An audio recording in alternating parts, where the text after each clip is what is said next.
못 살고 없어도 뭐 똑같고 이런 생각에 의해서 드렸는데 놀라운 것은요, 다시 재개 사업을 사람을 만나게 하시는데 하나님 그로 하여금 그 재능과 그 기능을 가지고 다시 일하게 해서 그 건설업을 다시 세워가는데요, 놀라운 거예요. 그냥 하나님이 하시는데 빈손만 가지고 있는데도 그 재능과 그의 기능을 쓰셔서 다시 회복케 하게 하시는 분이 하나님이다. 그 간증하는 그 장로님의 얘기를 아마 여러분들도 언제적에 들었을 거예요. 이런 것처럼 우리들에게는 지금 남은 것이 없어. 그런데 우리는 포기하고 싶고 절망하고 싶죠. 그러나 나를 포기하는 것, 이것은 쉬운데 하나님을 포기하는 것, 이것은 나를 포기하는 것이 하나님을 포기하는 것과 같은 거예요. 왜냐하면 나를 통해서 하나님이 일하시거든요. 하나님의 자녀들은 그래서 결국 영원토록 포기라고 하는 것은 없다.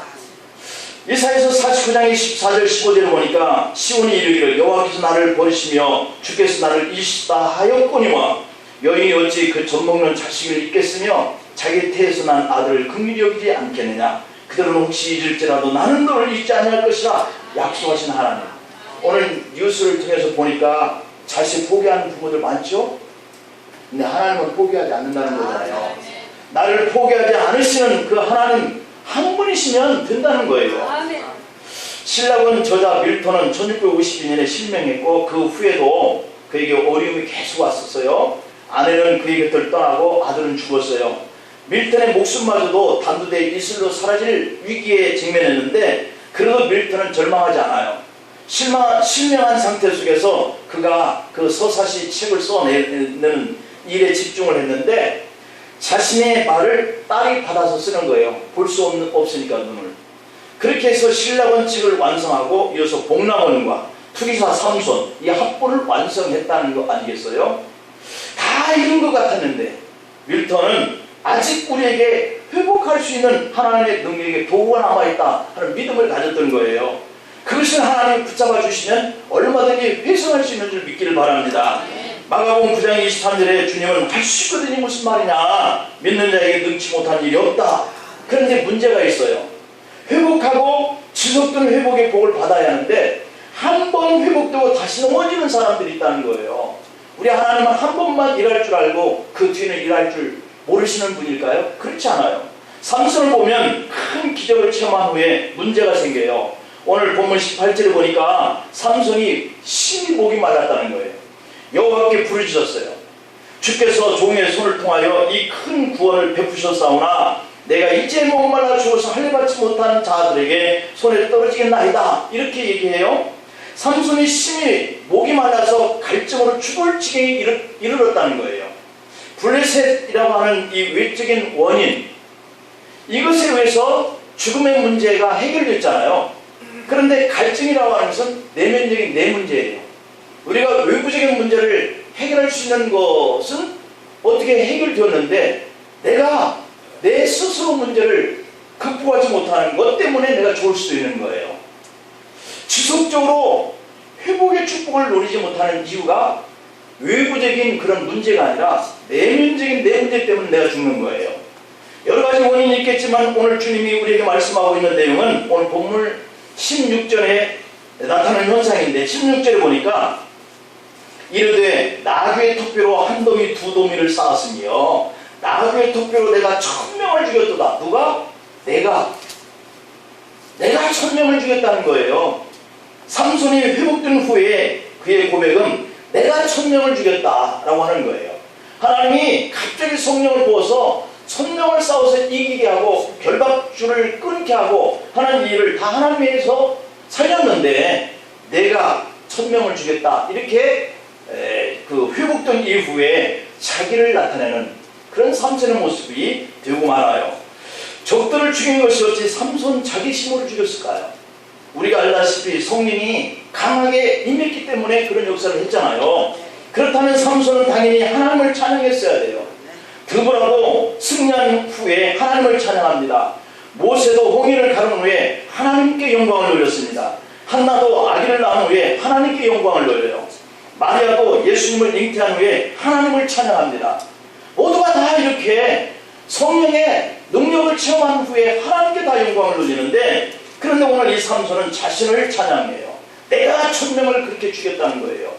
하나님의 영, 하나님의 능력이 임해서 1000명을 죽였다고 고백했어야 했는데 그렇지 않았어요. 그러나 삼손은 안타깝게도 이 일의 결과가 자기에게서부터 일어났다라고 그러면서 1000명을 죽여서 2무덤, 3무덤 이렇게 적을 죽여서 쌓은 이 일을 자기가 했다는 얘기예요. 잠언 16장 18절에 보면 교만은 패망의 선봉이다, 거만한 마음은 넘어짐의 앞잡이다 이랬어요. 사실 사람들의 교만은 자기 형통을 계속 지속시키는 일을 방해하는 요인으로 우리에게 다가오는 거예요. 히스기야 왕은 하나님의 은혜로 죽을 질병에서 고침을 받고 적을 물리쳤어요. 그때 그는 교만에 빠져버렸어요. 역대하 32장 24절 이하 보니까 그때 히스기야가 병들어 죽게 되었으므로 여호와께 기도하며 여호와께서 그에게 대답하시고 또 이적을 보이셨으나 히스기야가 마음이 교만하여 그 받은 은혜를 보답하지 아니하므로 진노가 그와 유다와 예루살렘에 내리게 되었더니 라고 말씀합니다. 여러분, 우리가 주님의 능력으로 회복된 이후에 교만해지면 다시 이렇게 화가 오는 것을 경험하는 것밖에 없어요. 야고보가 야고보서 4장 6절에서 하나님께서는 교만한 자를 물리치신다 이랬거든요.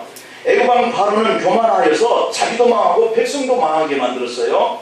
우시야 왕도 교만하여서 향단에 분향하려다가 문둥병이 걸렸어요. 헤롯 왕도 교만하여서 죽이 먹어 죽었어요. 천사도 교만하여 하늘에서 높아지려고 하다가 사탄이 되어서 이 땅에 내려와서 이 땅을 통해서 우리와 하나님 사이를 자꾸 멀어지게 하는 그 역할을 하고 있는 거예요. 인간의 교만으로 쌓은 바벨탑 결국 무너졌죠. 여러분, 우리가 회복되어야 할 때, 회복돼서 우리 일이 잘 될 때 하나님의 힘으로 되는 거다, 하나님이 도우셔서 되는 거다, 자꾸 이런 마음을 가져야 하나님이 더 큰 회복을 우리에게 주실 줄로 믿습니다. 야고보서 4장 6절 보니까 하나님이 겸손하면 더 큰 은혜를 주신다 이랬어요. 주님은 마태복음 18장 4절에서 겸손한 자가 천국에서도 큰 자라 일컬음을 받는다 이랬어요.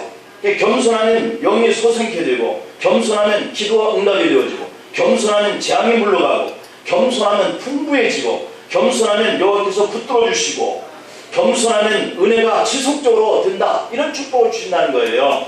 여러분, 겸손해야 되겠어요. 인생살이를 한 가지 문제가 풀렸다고 다 풀리는 거 아니잖아요. 올해 건강검진에서 이상이 없다고 다음에도 이상이 없는 건 아니에요. 올해 매출이 풍족했다고 내년에도 잘 뜬다는 보장이 없어요. 하루아침에 지진으로 죽고 교통사고로 죽고 병으로 죽고 하는 이 세상에 놓여 있으니까 내일 어떤 일이 일어날지 전혀 알지 못하는 가운데 우리가 살아요. 삼손이 1000명을 죽이고 승리했지만 바로 뒤에 다가오는 것은 목이 말라서 죽을 지경에 이르는 것이에요. 그때 삼손은 비로소 18절에서 주께서 종의 손을 통하여 이 큰 구원을 베푸셨사오나, 이게 이렇게 진작에 이렇게 했어야 하는데 갈급하여서 죽게 되니까 그때 또 이렇게 고백을 해요. 내가 이제 목말라 죽어서 할례받지 못한 자들의 손에 떨어지겠나이다. 주께서 이 큰 구원을 베푸셨사오나. 이게 진작에 우리가 회복이 되어질 때 이런 고백적인 삶을 살아야 할 줄 믿습니다. 방금 전까지 내가 1000명을 죽였다고 자랑하던 그 입술에서 자신의 힘으로 어쩔 수 없는 갈급함으로 죽게 되니까 그때서야 주께서 나에게 이런 구원을 베푸셨기에 내가 이런 큰 구원을 이뤘다, 이렇게 고백해요. 이제야 자신을 돌이켜보니까 제정신이 든 거예요. 대부분 우리가 이렇게 살고 있는 거예요. 고난을 꼭 당해봐야 그때서야 하나님을 찾아요. 그래서 고난은 하나님께 돌아오라는 사인과 동시에 그 고난 속에서 겸손하게 해서 그 속에 계시되어진 하나님을 만나게 하는 거예요. 그래서 그 고난은 우리가 참 하나님을 만날 수 있는 기회인 거예요. 삼손이 목말라 죽게 되면 할례받지 못한 자들의 손에 떨어지겠습니다. 그러니 물 좀 주십시오. 아주 단순한 기도잖아요.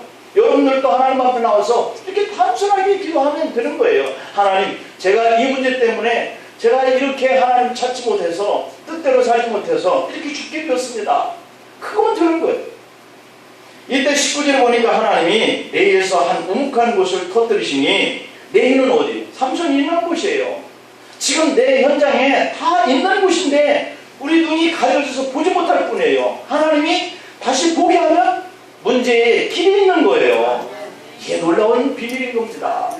다 우리 안에 문제도 있고 해결책도 있는데 문제 측면에서 내가 교만해지면 하나님을 찾지 못하면 그 문제가 가려서 안 보여. 그런데 내가 주님 앞에 기도하니까 눈이 뜨여지면서 보이는 거예요. 삼손이 이제 회복이 되어 소생했다. 이때 삼손은 그 우물물을 에나꼬레라. 이 말은 뭐냐면 부르짖는 자의 셈이다 그랬어요. 부르짖는 자의 하나님이신 줄 믿으시기를 축복합니다. 기도하시겠습니다. 아버지 하나님, 기도할 때 우리의 고난의 문제, 염려의 문제, 우리들이 정말 좌절하고 실망하고 낙담하는 문제, 이런 것들을 보여드리는 수 있는 성령의 능력이 임하면 기적이 나타난다 그러는데, 이 기적은 결국은 우리 가까운 데 있었고 우리가 보지 못했었던 것들이었음을 다시 한번 돌아봅니다. 주의 영이 우리에게 갑자기 임하여 문제와 염려와 결박으로부터 풀어 회복시켜 주옵소서. 그리고 회복된 우리의 삶의 자리를 지속적으로 하나님을 인정해드리고 하나님께 영광을 돌리고 찬양해 드리는 자리 속에서 우리가 누리는 복이 지속되게 하여 주옵소서. 예수님의 이름으로 기도하옵나이다. 아멘. 네, 시간이 좀 많이 갔는데 오늘 점심은 간단하게 드려서 오늘 조금 말씀을 길게 드렸습니다. 우리 찬송가 436장입니다.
내가 네에 앞서가서 험한 것을 평탄케 하며 논문을 쳐서 부수며 시것장을 꺾고 네게 흑암 중에 보화와 은밀한 곳에 숨은 재물을 주어서 너를 지명하여 부른 자가 나 여호와 이스라엘의 하나님인 줄 알게 하리라. 아멘. 아버지, 우리의 가는 앞길에 험한 곳을 평탄케 하옵소서. 우리의 앞에 가로놓이는 막힌 문들을 쳐서 부스러뜨려 주시옵소서. 아버지, 우리가 어둠 속에 우리 눈앞에 가려져 있는 모든 보화와 은밀한 곳에 숨어있는 재물들을 주셔서 우리의 소득이 많아지게 하시고 소산이 넘쳐나게 하여 주셔서 하나님 앞에 영광 돌리고 찬양하며 또한 우리가 남녀 베풀면서 살 수 있는 힘이 되게 하여 주옵소서. 거친 세상에 우리가 실패하고 낙담에 빠진 우리의 문제들에 대해서부터 모든 결박들이 풀어지게 성령께서 강권하여 임하여 주시옵소서. 그래서 결박이 풀어지는 것처럼 문제가 풀어지게 하여 주시고 염려와 걱정이 떠나고 소망과 기쁨이 되게 하여 주시옵소서. 주님 앞에 귀한 예물 드립니다. 주님, 열의 하늘을 가르면서 드립니다. 감사의 예물을 드립니다. 건축예물, 순예물을 드리고 꽃으로 영광 돌리고 또 주일 예물, 주정 예물로 드리고 또한 이렇게 마음의 깊은 곳에서부터 주님 앞에 그 중심을 드리고 시간을 드리고 몸을 드립니다. 여러 가지로 하나님 앞에 그 마음에 그 모든 것들을 표현하면서 주님께 영광 돌리는 성도들의 가정과 직장과 사업장과 자녀들의 앞길이 열려지게 하여 주시옵소서. 아버지 하나님, 더 날마다 좋아지는 가정들 되고 화목한 가정들 되길 원하고 또한 이렇게 우리 성도들 이렇게 개발되어지는 지역에서 이사 문제로 장막 문제로 길 중에 있으니 하나님 좋은 장막 허락하여 주시고 좋은 쉼이 될 수 있는 그러한 곳에 아버지께서 길을 열어주시기를 원합니다.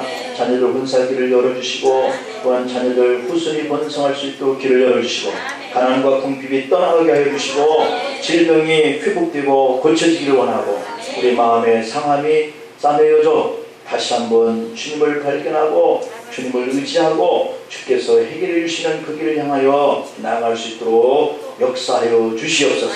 이 예물이 주님 앞에 귀하게 쓰임받기를 원하며 예수님의 이름으로 축복하며 기도하옵나이다.